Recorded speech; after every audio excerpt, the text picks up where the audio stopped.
चिल्लाता रहा। फिर जब मैंने डॉक्टर को जोर जोर से चीखे चलाया तो उन्होंने आया, तो जैसे मैंने गर्दन नीचे की तो मेरे पापा चले गए थे। मेरे पापा मरने वाले नहीं थे, मेरे पापा की हत्या हुई है। मेरे फादर को इन लोगों ने मारा है। मेरे पर ही उन्होंने अटैक कर दिया, और खाली राजेश्वर ने अटैक नहीं किया मेरे पास, मेरे के ऊपर अटैक उन्होंने करवाया जो उसमें पीपी किट में थे। किस बात की आप उन्हें अवार्ड दे रहे हो? किस चीज के लिए उन्हें आप अवार्ड दे रहे हो? इसलिए कि उन्होंने मेरे फादर की जान ली? कि अगर आपको सोमनाथ डगोत्रा का कांटा लगता है ना, आपको अखरता है कहीं पे, तो क्यों ना आप सोमनाथ डगोत्रा को गोली मार दें? क्यों? मैं यही सोच के हॉस्पिटल में आया, मुझे ये लगा कि मेरे फादर बच जाएंगे। अगर उस वक्त ये लोग मेरे फादर को ऑक्सीजन लगा देते, एडमिट कर देते, तो मेरा बाप मरने वाला नहीं था। अरे अवार्ड दो तो भारत भूषण को दो ना, जो 24 घंटे एक फोन इधर लगाए रखता है, एक उधर लगाए रखता है। तिल तिल के मरता हूँ, क्योंकि मुझे लगता है कि मैंने अपने बाप को मारा है। मुझे लगता है कि मेरी वजह से मेरे बाप आज मेरे पास नहीं है। कोरोना अभी गया नहीं है, थोड़ी देर के लिए शांत ज़रूर हुआ है। इस कोरोना ने बहुत नुकसान किया, पता नहीं कैसे कैसे जमाने अपने साथ ले गया। अगर हम ये कहें कि हमने कोरोना पर जीत हासिल कर ली है, यह बिल्कुल गलत होगा, बिल्कुल गलत। कोरोना थक गया, जान लेते लेते कोरोना थक गया, खुद ही शांत होकर बैठ गया। लेकिन जैसा कि मैंने पहले बताया आपको कि इस कोरोना ने बहुत नुकसान किया और कई लोगों का बहुत फ़ायदा भी किया। आप हैरान हो गए होंगे कि ये क्या बोल रहा है। नुकसान हुआ आम आदमी का, कारोबार बंद हो गए, जिंदगियां ख़त्म हो गई। फ़ायदा हुआ जो कोरोना को लेकर चालान किए गए, एक और उसमें जुड़ गया। मुझे आज भी याद है, रात को मैं छन्नी हिम्मत के एक सड़क से गुजर रहा था। यहाँ पर पूरा बंदोबस्त था पुलिस का। वो ये सुनिश्चित कर रहे थे कि कल 15 अगस्त है, कोई भी अप्रिय घटना नहीं होनी चाहिए। वहीं पर छन्नी हिम्मत के वहाँ की टीम, वहाँ के थाने की टीम, शायद एसएचओ साहब भी साथ में थे, पूरी टीम थी। रात को 9:45 बजे 2-3 लोग सड़क पे आ रहे थे स्कूटी पे, रोका उनको, मास्क के लिए चालान कर रहे थे। फ़ायदा भी हुआ और नुकसान भी हुआ। खैर, इस टॉपिक को मैं आगे भी लेके जाऊंगा, इस पर बात करूंगा, इस पर हम रिपोर्ट करते रहेंगे कि आम आदमी को कितना नुकसान हुआ। लेकिन अब सवाल ये नहीं है आज का सवाल ये है, इसमें कोई दो राय नहीं है कि कोरोना को शांत करने में, हराने में नहीं, शांत करने में डॉक्टर्स और जम्मू कश्मीर पुलिस का अहम रोल था, बहुत ज़्यादा अहम रोल था। खासकर मैं डॉक्टर्स की बात करूं, अगर वो फ्रंट वॉरियर नहीं बनते, वो अपनी जान पे खेलकर सामने नहीं आते, तो आज तस्वीरें इससे भी भयानक होती। अभी भयानक हैं, इससे भी भयानक होती। लेकिन अब जिन लोगों ने अपनों को खो दिया इस कोरोना के चलते, ये आप सब जानते हो, जो पैदा हुआ है वो मरेगा, यहां कोई सदा के लिए नहीं है। लेकिन जिस तरह से वो लोग गए, बेटे के सामने बाप तड़प तड़प के मर गया, बेटे के सामने मां तड़प तड़प के मर गई। वो बेटा उसको बचा सकता था, गिड़गिड़ाता रहा, लोगों के पांव पड़ता रहा, चीखता रहा, चिल्लाता रहा, लेकिन उसके अपने मरते गए। आलम यहां तक पहुंच गया क्योंकि सोशल मीडिया का किसी का कंट्रोल नहीं है। यह खुले दिल से रिपोर्ट करता है, जो तस्वीरें ग्राउंड में है वो दिखा देता है। आप लोगों को एतराज भी हुआ। आज की डेट में गवर्नमेंट मेडिकल कॉलेज के जो मेन गेट है बाहर, उसके अंदर जाकर हमें रिपोर्ट करना मना है। आप अंदर नहीं आ सकते, कुछ तो छुपा रहे हो। मेरी कहानी यह भी नहीं है। आज की कहानी यह है, कुछ लोगों को सम्मानित किया जा रहा है, 9 लोगों को सम्मानित किया जा रहा है कि आपने 2021 में बहुत बढ़िया काम किया, सुपर। उनको गोल्ड मेडल भी दिया जाएगा और 51,000 रुपया कैश प्राइज भी दिया जाएगा। आपको मैं ये अवार्ड बता दूं, ये lieutenant governor awards for honesty, integrity and meritorious public service for the year of 2021 in favour of the following officer of the union territory of Jammu and Kashmir. 9 नाम है। लास्ट के जो 8 नंबर और 9 नंबर के नाम हैं, ये हैं doctor Rajeshwar Sharma, medical superintendent, chest disease hospital Jammu, इनका नाम भी है। उसके बाद है doctor Tajammul Hussain Khan, chief medical officer Budgam. Budgam हमने कवर नहीं किया, हम जानते नहीं हैं कि वहाँ की क्या सिचुएशन थी, किस तरह से लोगों को ट्रीट किया गया, हम नहीं जानते, हमने बडगाम में कवर नहीं किया, वो श्रीनगर में आता है। हम जम्मू की बात करेंगे। मेरे साथ कुछ लोग हैं, ये तस्वीरों में देख लीजिए, ये एक बदकिस्मत बेटा है और एक बदकिस्मत माँ। इन जैसे और कई कॉल मुझे आए, उन्होंने कहा आज हम एक मौत और मर रहे हैं। हमने अपने अपनों को तड़प तड़प के मरते, दम तोड़ते हुए देखा है। हम उस जख्म को भुलाने की कोशिश कर रहे हैं, लेकिन आज वो फिर ताज़ा हो गया। मैंने पूछा क्यों? ये लोग फ़ोन पे रो दिए। ये शख्स जो तस्वीरों में देख रहे हो, ये रो पड़ा। इसने बोला ये क्या मजाक है। क्या पूरी बात है मैं आपको बताता हूं। आपका नाम क्या साहब? अजीत सिंह मेरा नाम है। डॉक्टर राजेश्वर शर्मा सुपरिटेंडेंट हैं चेस्ट डिजीज हॉस्पिटल के, शायद अभी हैं, होंगे, मुझे नहीं पता, लेकिन तब थे जब ये मैंने कवर भी किया था, शायद आप भी उसमें थे। क्यों आपको एतराज़ है उनके अवार्ड मिलने पे, क्यों? सर सबसे पहले मैं आपका शुक्रगुजार हूँ कि आपने अपना वक्त निकाला। मैं शायद सबको डेट भूल चुकी होगी, 27/4/2021, जिस दिन मैं अपने फादर को सुबह 8 बजे घर से लेके सीडी हॉस्पिटल पहुँच रहा हूँ, और सेम जो रिकॉर्डिंग आपने पहले की है, सेम वो दर्द, सेम वो तकलीफ में आज फिर आपके साथ मैं दोहराऊंगा, क्योंकि आज मुझे फिर मौका मिला है 4 महीने के बाद अपनी फीलिंग्स को रखने के लिए। 1.5 घंटा मेरा फादर मेरे साथ तड़पता रहा, बात कर रहा था, हंस रहा था, मेरे को कहता था बेटा तेरा बाप स्ट्रांग है, तेरे बाप को कुछ नहीं होगा।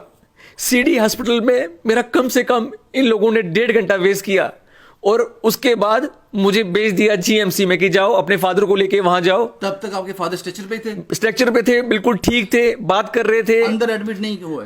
हुआ ये कि जैसे ही मैं वहां पहुंचा, सीडी हॉस्पिटल पहुंचा, वहां कोई नहीं था। 30-35 मिनट में चीखता रहा, चिल्लाता रहा, गुहारता रहा, लेकिन कोई वहां नहीं आया। उसके बाद फिर आई एक सरीश डॉक्टरेनी आई, और उसके साथ कोई 3-4 अटेंडेंट थे।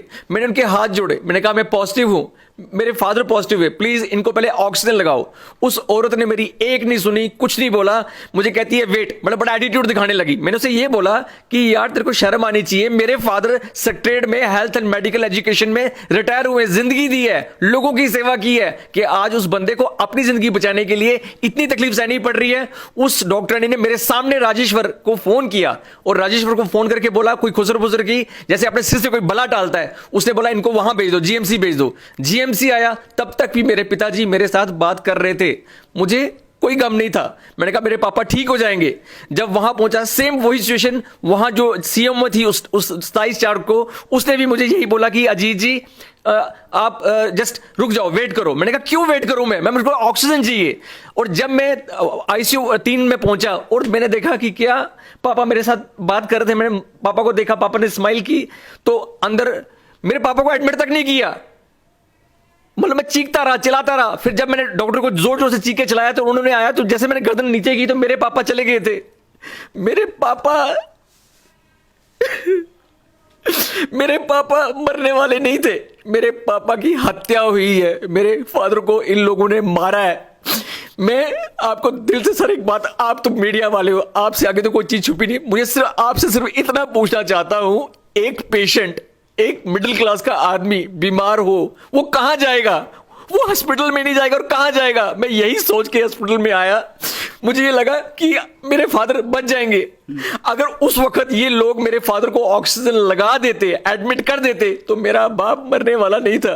आज आपको वो सब याद कैसे आ गया? क्यों याद इसलिए आया कि सर ऐसी कोई रात, मैं दिल से बोल रहा हूं, मेरा वाहिगुरु जानता है, मेरा परमात्मा जानता है, रात भर मैं सोता नहीं हूं। ऐसी कोई रात, हर रोज मैं मरता हूं, तिल तिल के मरता हूं, क्योंकि मुझे लगता है कि मैंने अपने बाप को मारा है, मुझे लगता कि मेरी वजह से मेरे बाप आज मेरे पास नहीं है। आज कल रात को मैंने जस्ट एक नोटिस पढ़ा, एक उस पे ये लिखा हुआ था कि भाई ये फलाने फलाने बंदों को मेडल दिया जा रहा है, ये किया जा रहा है।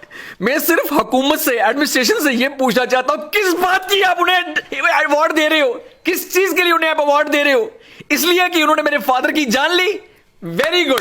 और सेक्रेटरीट, सिविल सेक्रेटरीट से ऑर्डर निकल रहा है, सिविल सेक्रेटरीट से ऑर्डर निकला जहां पर मेरे फादर ने जिंदगी दी। मैं उन तमाम सिविल सेक्रेटरीट के लोगों को बोलूंगा, सरदार जोगिंदर सिंह जिनकी एक बाजू नहीं है, जिंदगी दे दी उन्होंने, क्या उनके लिए आज ये दिन देखना था 15 अगस्त के दिन कि उन्हें उन जिन लोगों ने मेरे फादर को मारा उनको अवार्ड दिया जा रहा है, उन्हें सेलिब्रेट दिया जा रहा है, उन्हें पैसा दिया जा रहा है? आप उनको क्यों ब्लेम कर रहे हो? क्या पता कि उनकी मजबूरी रही हो कोई, या आप उनको कैसे, मतलब कि उनको क्यों लगता है कि आप ये गलत है? सर मैं आपको सच ही बोल रहा हूं, मैं ये नहीं कह रहा हूं कि सारे डॉक्टर्स, सारे अफसर्स बुरे हैं, बहुत अच्छे भी हैं सर। मैं ये कि डॉक्टर वहां भारत भूषण थे, इतने अच्छे इंसान थे, उन्होंने मुझे सपोर्ट किया, मुझे प्यार दिया। जो अच्छा है वो अच्छा है सर, लेकिन जो गलत है आप मुझे बताओ, मैं अब क्या करूं? क्या ये अवार्ड, क्या ये जो इनको पैसे मिल रहे हैं, क्या इससे मेरा फादर वापस आ सकता है? अगर मेरे फादर को वापस दे सकते हैं, ऐसे तमाम मुजरिमों को आप ज्यादा से ज्यादा भर भर के उनको अवार्ड दीजिए। लेकिन मेरे फादर को इन लोगों ने मारा है, इन लोगों की वजह से मेरे फादर की हत्या हुई। आज मेरी माँ को देखो आप, हर रोज हम लोग मरते हैं, हर रोज हम रो रो के तकलीफ होती है हमें। सर मैं सिर्फ ये जानना चाहता हूं कि ये आम आदमी के साथ ऐसा क्यों है, एक गरीब आदमी के साथ ऐसा क्यों है? क्यों नहीं इस चीज को समझा जाता? सर मैं आपको सिर्फ यही बोलना चाहूंगा कि मैंने जब कल रात को वो देखा, सर मुझे किसी को सम्मानित करने में कोई प्रॉब्लम नहीं है, मैं कहता हूं वाहिगुरू करे हर इंसान तरक्की करे, लेकिन सर मेरी आज एक बार फिर मौत हो गई है, ये सब जान के कि जिस बंदे की वजह से आज मेरा पिता मेरे साथ नहीं, उसी को सम्मानित किया जा रहा है। मैं तो कहता हूं, मैं एडमिनिस्ट्रेशन को, गवर्नमेंट को ये कहता हूं कि मुझे भी जहर दो, मुझे भी मार दो। बड़ा भाई मर गया, पिताजी चले गए, जो मैं अकेला सारा था, मुझे भी मार दो।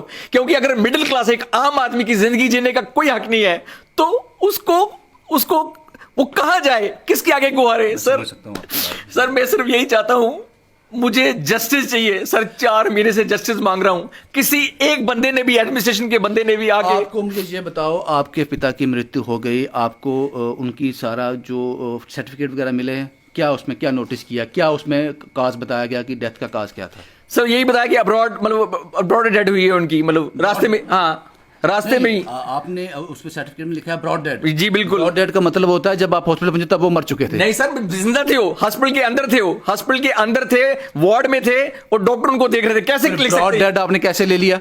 सर मैं यही तो रोना है सर, कि हर एतराज नहीं जताया? सर एतराज जताया, किनको रो? वहां जाता हूं, वहां कोई सीधे मुंह बात करके राजी नहीं है। सर मैं जितनी तकलीफ मैं इस वक्त देख रहा हूं, सर मैं आपको सच्ची बोलूं, मुझे सबसे ज्यादा तकलीफ ये है कि मुझे क्यों ये सब देखना पड़ रहा है, क्यों मुझे एक आम आदमी को चीज बर्दाश्त करनी पड़ती है? जी साहब देखो, हमारा काम है, आपने हमें कॉल किया रात को, आप रो पड़े फ़ोन पे ही, आपने बोला इस तरह का ऑर्डर आया है, मेरी बात रखी जाए, हम यहाँ पे आ गए।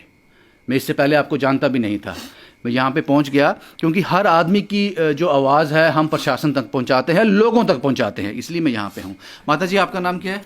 जसवंत कौर। क्या मैं सवाल पूछूँ आपसे, कैसे निकल रहा है वक्त बिना अपने साय के? अपने बहुत बुरा टाइम निकल रहा हमारा, कह नहीं सकते, हमसे नहीं है। 4 महीने हो गए, कभी किसी ने आकर ये तो पूछा तक नहीं है। आपको लगता है ये भगवान की मर्जी थी?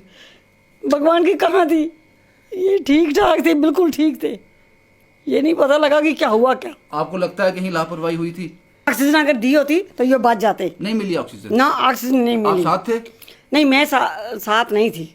आप कितने वक्त तक हॉस्पिटल में रहे सिटी में? सर कम से कम मैं वहां पर 1 घंटा 20 मिनट में सिटी हॉस्पिटल में रहा, और 1.5 घंटा में यहां रहा, जीएमसी में रहा। शुक्रिया जनाब, शुक्रिया, हमने आपकी बात ऊपर तक पहुंचा दी।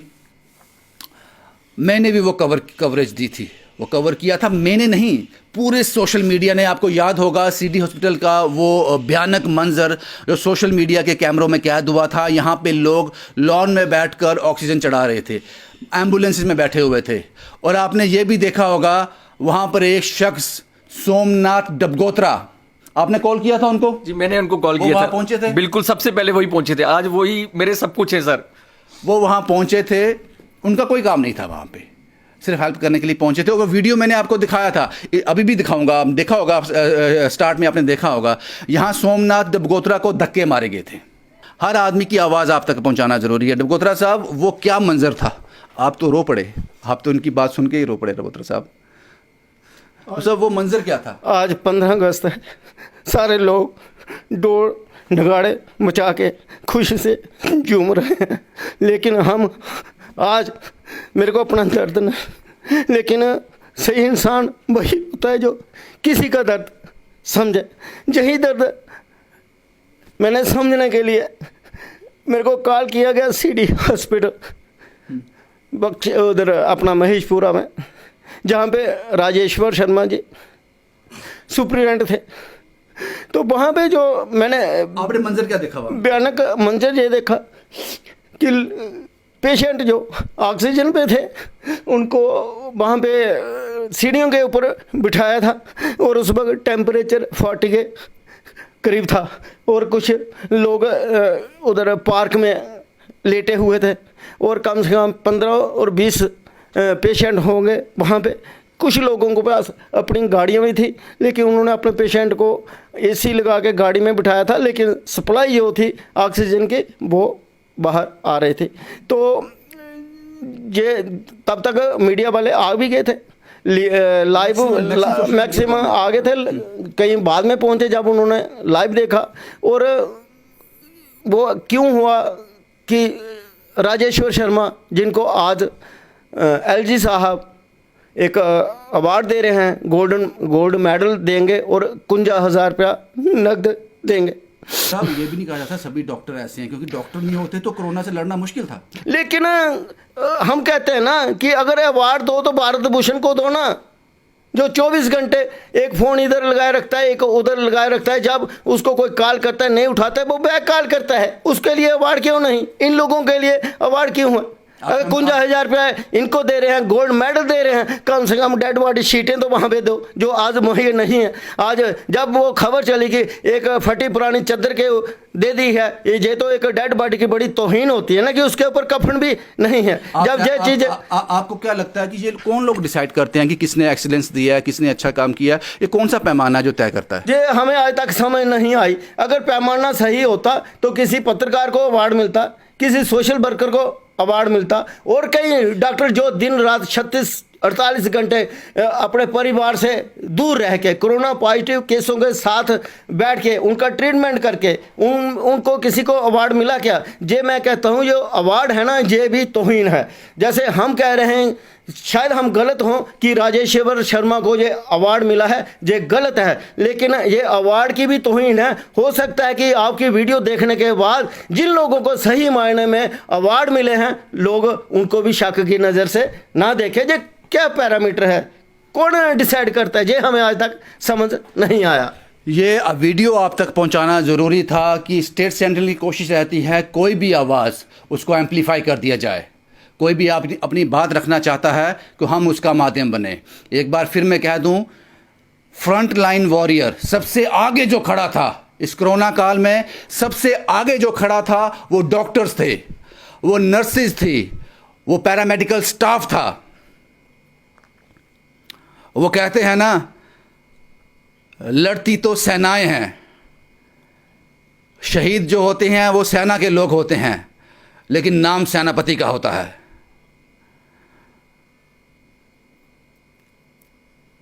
ये वो लोग हैं जो विक्टिम हैं, जिन्होंने सहा है।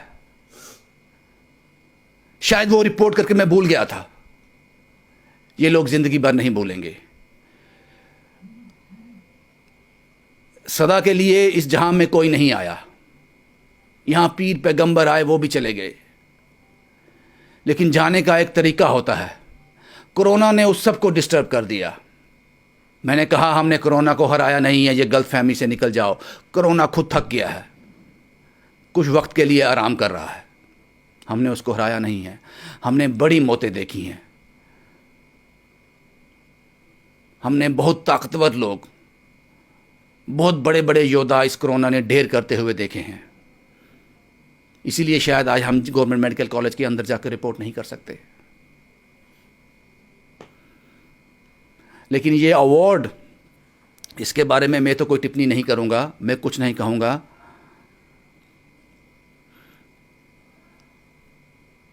लेकिन जो लोगों की इमोशन थे, जो लोगों की फीलिंग थी, जो लोग सोचते हैं, हम एक साइड को आंख मूंद कर नज़रअंदाज नहीं कर सकते, वो बताना ज़रूरी है। कोरोना ने बहुत नुकसान किया और ज़्यादातर नुकसान आम आदमी का किया, आम आदमी का। शुभम कुमार के साथ Ravindra Singh, the state sentinel के लिए।